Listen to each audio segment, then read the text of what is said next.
क्या वाकई मशरिक़ वुस्ता में कुछ बड़ा बदलने जा रहा है?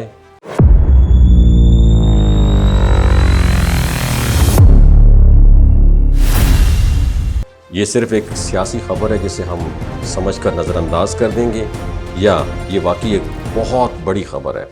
आज जो मंजर बन रहा है, जो बज़ाहिर खामोश है लेकिन इसके असरात बहुत दूर तक जा सकते हैं, वो है मोहम्मद बिन सलमान का तुर्की का दौरा।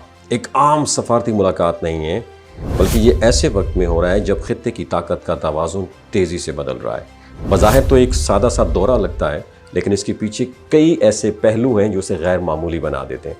पहली बात, सऊदी अरब, तुर्की और पाकिस्तान तीनों अपनी जगह पे उनकी अहमियत है। पाकिस्तान के पास एटमी सलाहियत मौजूद है, सऊदी अरब के पास माली वसाइल की कोई कमी नहीं है, जबकि तुर्की जदीद दिफाई टेक्नोलॉजी और असलहा साजी में तेज़ी से खुद खफील होने जा रहा है। जब ये तीनों एलिमेंट्स एक दूसरे के करीब आ जाते हैं तो ये सिर्फ एक इत्तेहाद नहीं, एक मुकम्मल ताकत का ढांचा बन सकता है। इसलिए इजराइल और अमेरिका को ये मुलाकात खटक रही है, क्योंकि ये खित्ते में अपनी बरतरी बरकरार रखना चाहता है। और अब अगर इस दौरे की असल बात की जाए तो सबसे अहम पहलू जो है ना, वो दिफाई ताउन है। इतलात के मुताबिक तीनों ममालिक के दरमियान इंटेलिजेंस शेयरिंग को एक मुनज़्ज़म नेटवर्क की शक्ल देने की बात हो रही है, यानी मालूमात का तबादला, ख़तरात की बर वक्त निशानदेही और मुश्तरका स्ट्रैटेजी। और दूसरी बात की जाए तो दूसरी तरफ पेशरफ दिफाई सनत में ताउन है। तुर्की पहले ही ड्रोन्स, जंगी साजो सामान और जदीद टेक्नोलॉजी में नुमाया मुकाम हासिल कर चुका है। और अब अगर यही टेक्नोलॉजी सऊदी अरब में फैक्ट्रियों की सूरत में मुंतकिल होती है तो फिर इसका मतलब ये होगा कि सऊदी अरब ना सिर्फ खरीदार रहेगा बल्कि खुद भी असलहा बनाने वाला मुल्क बन जाएगा। यहाँ एक और पहलू ये भी अहम है, और वो है माजी के इख्तलाफात। जमाल खाशगी का वाक़या एक ऐसा मोड़ था जिसने तुर्की और सऊदी अरब के ताल्लुकात को शदीद मुतासिर किया। उस वक्त दोनों मुल्कों के दरमियान सख्त बयानात भी सामने आए और माहौल भी काफ़ी कशीदगा रहा, लेकिन वक्त के साथ साथ दोनों ने यह समझ लिया कि मुसलसल तनाव किसी की भी मुफाद में नहीं। और यही वजह है कि आज वही ममालिक दोबारा करीब आ रहे हैं, और यही असल सफारतकारी की कामयाबी होती है कि इख्तलाफात के बावजूद आगे बढ़ने का रास्ता निकाला जाए।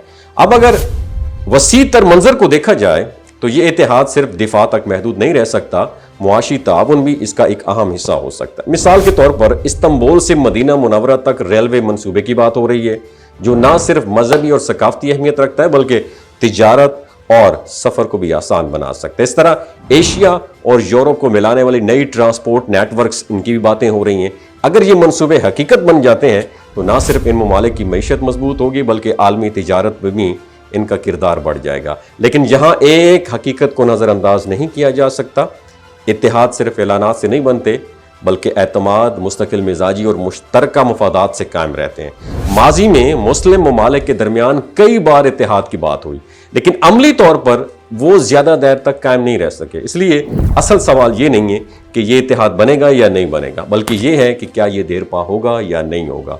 तो पाकिस्तान के लिए भी ये एक अहम मौका हो सकता है, लेकिन इसके साथ साथ ये हकीकत भी जुड़ी हुई है कि हम अक्सर जज्बाती गुफ्तगू में बहुत आगे निकल जाते हैं, लेकिन जब अमली सूरत हाल का जायज़ा लिया जाए तो हमें अंदाज़ा होता है कि हम अभी भी कई डिपार्टमेंट्स में दूसरों पर डिपेंडेंट हैं। इसलिए ज़रूरी है कि हम सिर्फ बयानात पर नहीं बल्कि अपनी दाखिली जो मजबूती है उस पर भी फोकस करें, ताकि किसी भी इत्तेहाद में हमारा किरदार वाकई इफेक्टिव हो। तो आखिर में अगर सादा अल्फाज में कहा जाए तो ये दौरा एक नए बाब की शुरुआत हो सकता है, एक ऐसा बाब जिसमें ताकत, मईशत और टेक्नोलॉजी तीनों हम आहंग हो। लेकिन इस कहानी का असल अंजाम इस बात पर डिपेंडेंट है कि ये ममालिक अपनी इख्तलाफात को कितनी दानिशमंदी से संभालते हैं और अपने मफादात को किस हद तक हम आहंग करते हैं। तो आने वाले दिनों में ये वाज़ेह हो जाएगा कि ये सिर्फ एक वक्ती कुर्बत है या वाकई एक मजबूत और मुस्तकिल इत्तेहाद की बुनियाद रखी जा रही है। पाकिस्तान जिंदाबाद।